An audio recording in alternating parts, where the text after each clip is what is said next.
ព្រោះតែជាតិនិងប្រជាជនសម្ដេចតេជោគ្មានទេពាក្យថាហត់នឿយឆ្លងកាត់105សមរភូមិនិងរបួសធ្ងន់5ដង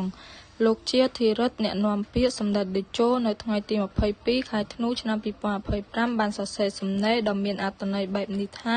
ព្រោះតែជាតិនិងប្រជាជនសម្ដេចតេជោហ៊ុនសែនគ្មានទេពាក្យថាហត់នឿយឆ្លងកាត់105សមរភូមិនិងរបួសធ្ងន់5ដង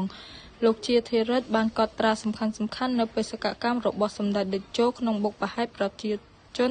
និងមាតុភូមិយ៉ាងដូចនេះថានៅថ្ងៃទី20ខែមិថុនាឆ្នាំ1977យកជីវិតជាដើមទុនដើម្បីតស៊ូរំដោះជាតិចេញពីរបបប្រល័យពូជសាសន៍នៅថ្ងៃទី22ខែតុលាឆ្នាំ1996ធ្វើដំណើរចូលទៅតំបន់ខ្មែរក្រហមដោយយកជីវិតទៅបដូរនឹងសន្តិភាពសម្រាប់កម្ពុជារហូតបញ្ចប់សង្គ្រាមស៊ីវិលបានទាំងស្រុងនៅថ្ងៃទី29ខែធ្នូឆ្នាំ1998ដឹកនាំកម្ពុជាពីនគរផេះផង់ឲ្យមានការអភិវឌ្ឍក្នុងកំណើនសេដ្ឋកិច្ចខ្ទង់ 7% ក្នុងមួយឆ្នាំជាង2សតវត្សនៅមុនកូវីដ 19បើតាមលោកជាធិរិទ្ធបច្ចុប្បន្នសម្ដេចតេជោកំពុងរួមជាមួយសម្ដេចធិបតីផ្ដល់យុទ្ធសាស្ត្រដល់បណ្ដាមេទ័ពទប់ទល់ជាមួយសត្រូវឈ្លានពានគ្រប់ពេលដែលជាតិនិងប្រជាជនជួបការលំបាកតែងតែមានវត្តមានរបស់សម្ដេចជានិច្ចជីវិតសម្ដេចជារបស់ជាតិខ្មែរ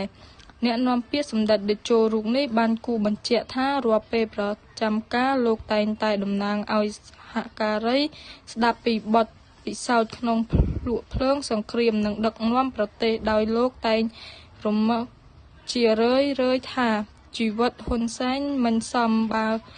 អាចរស់មកដល់ពេលនេះទេព្រោះឆាកជីវិតវាលំបាកពេកសម្ដេចតេជោហ៊ុនសែនប្រធានព្រឹទ្ធសភាធ្លាប់មានប្រសាសន៍ថាសម្ដេចមាន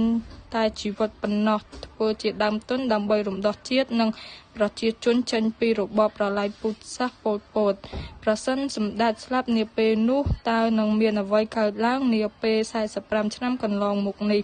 សម្ដេចតេជោយកជីវិតទៅប្តូរយកការរស់រានមកមានជីវិតរបស់ប្រជាជន